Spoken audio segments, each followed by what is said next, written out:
नमस्कार, स्वागत है आपका द न्यूज पर। मैं हूं आपके साथ शिप्रा सैनी। आरबीआई के पूर्व गवर्नर रघुराम राजन जो मोदी सरकार की नीतियों पर अक्सर सवाल उठाते हैं, दरअसल उनको लेकर अब केंद्रीय सूचना प्रौद्योगिकी राज्य मंत्री राजीव चंद्रशेखर ने बड़ा बयान दिया है। रघुराम राजन पर टिप्पणी करते हुए उन्होंने ये कहा कि आरबीआई के पद पर रहते हुए रघुराम राजन ने पूरे बैंकिंग सिस्टम को बर्बाद कर दिया था। तो ये बड़ा बयान राजीव चंद्रशेखर जो कि केंद्रीय राज्य मंत्री हैं, उनकी तरफ से बड़ा बयान दिया गया है। उन्होंने रघुराम राजन को एक फेल अर्थशास्त्री करार दिया है, यानी एक असफल अर्थशास्त्री हैं रघुराम राजन, ये उनकी तरफ से कहा गया है।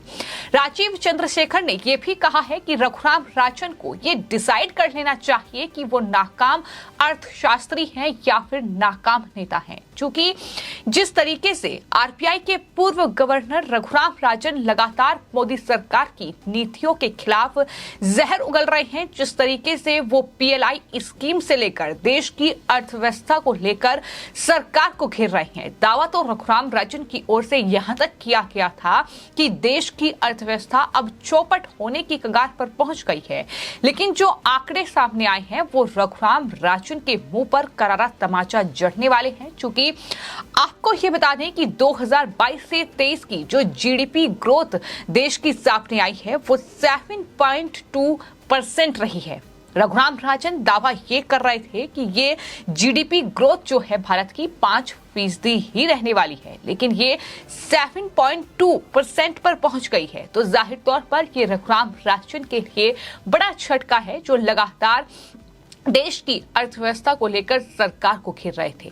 तो राहुल गांधी के बुद्धिजीवी मित्र हैं रघुराम राजन, क्योंकि राहुल गांधी की भारत जोड़ो यात्रा में भी वो नजर आए थे और उन्होंने भारत की अर्थव्यवस्था गिरने की भविष्यवाणी की थी, लेकिन वो फेल साबित हो गई।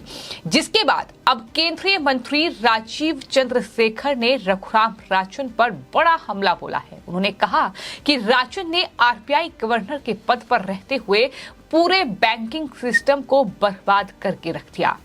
जाहिर तौर पर बीजेपी के तमाम नेता लगातार आरबीआई के पूर्व गवर्नर रघुराम राजन पर हमला बोल रहे हैं, क्योंकि रघुराम राजन अक्सर मोदी सरकार की नीतियों की आलोचना करते रहते हैं। हाल ही में उन्होंने ये कहा कि मोदी सरकार की महत्वाकांक्षी जो पीएलआई स्कीम है उस पर वो लगातार सवाल उठा रहे हैं। उन्होंने कहा कि ये पीएलआई स्कीम जो है वो सफल नहीं होगी। राजन कांग्रेस के पूर्व अध्यक्ष राहुल गांधी की भारत जोड़ो यात्रा में भी शामिल हुए थे।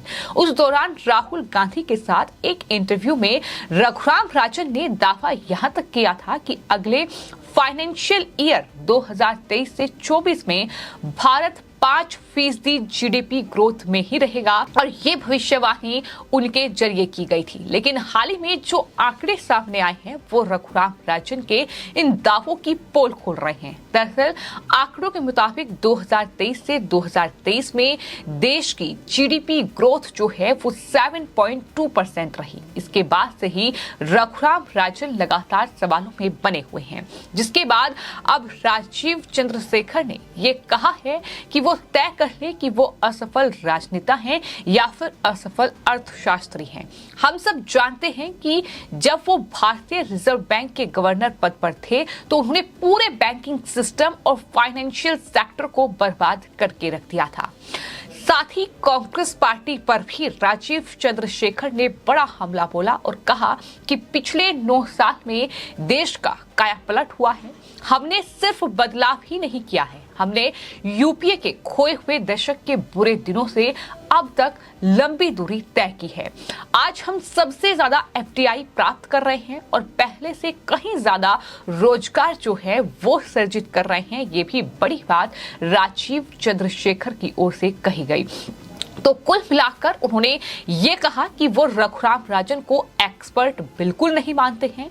जब वो आरबीआई के गवर्नर थे और एनपीए क्राइसिस आई थी तो सब उनकी निगरानी में था, लेकिन देखा गया कि किस तरीके से भारत की अर्थव्यवस्था उनके आरबीआई के गवर्नर रहते हुए चौपट हुई। आपको आपको ये बता दें कि न सिर्फ राजीव चंद्रशेखर बल्कि बीजेपी के नेता रविशंकर प्रसाद ने भी रघुराम राजन पर हाल ही में हमला बोला। उन्होंने कहा कि इससे पहले वित्त वर्ष 2022 से 23 के 7.2% जीडीपी आंकड़े घोषित होने के अगले ही दिन 1 जून 2023 को बीजेपी के राष्ट्रीय प्रवक्ता रविशंकर प्रसाद ने कांग्रेस पार्टी के नेता राहुल गांधी के बहाने रघुराम राजन पर बड़ा हमला बोला था। उन्होंने रघुराम राजन को आड़े हाथों लेते हुए ये कहा कि प्रायोजित एक्सपर्ट की सभी भविष्यवाणी गलत साबित हुई है। दरअसल जिस तरीके से रघुराम राजन लगातार सरकार के खिलाफ जहर उगल रहे हैं, जिस तरीके से प्रधानमंत्री नरेंद्र मोदी और उनकी सरकार की नीतियों पर सवाल उठा रहे हैं, उन सब के बीच ये बयान जो है ये लगातार सामने आ रही हैं, जहां बीजेपी भी लगातार पलटवार कर रही है। आपको ये बता दें कि रघुराम राजन न सिर्फ आरबीआई के पूर्व गवर्नर रहे हैं बल्कि कांग्रेस पार्टी के नेता राहुल गांधी के बेहद करीबी लोगों में से एक हैं और राहुल गांधी के साथ वो हाल ही में नजर आए थे जब उन्होंने बीजेपी पर हमला बोला था। भारत जोड़ो यात्रा के दौरान राहुल गांधी ने घरेलू और वैश्विक आर्थिक हालात को लेकर रघुराम राजन का इंटरव्यू भी लिया था। इसी इंटरव्यू में रघुराम राजन ने यह कहा था कि अगले वित्त वर्ष यानी 2023 से 24 में भारत भाग्यशाली होगा अगर 5% के जीडीपी के आंकड़े को भी हासिल कर लेता है। लेकिन जो आंकड़े सामने आए हैं वो जाहिर तौर पर चौंकाने वाले कांग्रेस पार्टी और रघुराम राजन के लिए है, चूंकि 2022 से 23 में जीडीपी 7.2% रहा, जिसके बाद रघुराम राजन की भविष्यवाणी पर लगातार सवाल खड़े हो रहे हैं और उनके उस बयान की तीखी आलोचना भी लगातार की जा रही है। तो कुल मिलाकर रघुराम राजन पूरी तरीके से घिरे हुए हैं, क्योंकि वो खुद को एक बड़े इकोनॉमिस्ट मानते हैं, लेकिन जिस तरीके के उनके दावे किए गए, लेकिन सरकार को घेरने के लिए एक माहौल बनाने के लिए कांग्रेस पार्टी के पक्ष में कि लोग जो है वो सरकार के खिलाफ हो जाएं और कहीं ना कहीं कांग्रेस पार्टी के समर्थन में वो लोग जुट जाएं। लेकिन कहीं ना कहीं जो देश की अर्थव्यवस्था के जो आंकड़े सामने आ रहे हैं, जो जीडीपी ग्रोथ के आंकड़े सामने आ रहे हैं, वो साफ तौर पर ये बता रहे हैं कि ये आंकड़े सरकार की पोल खोल रहे हैं।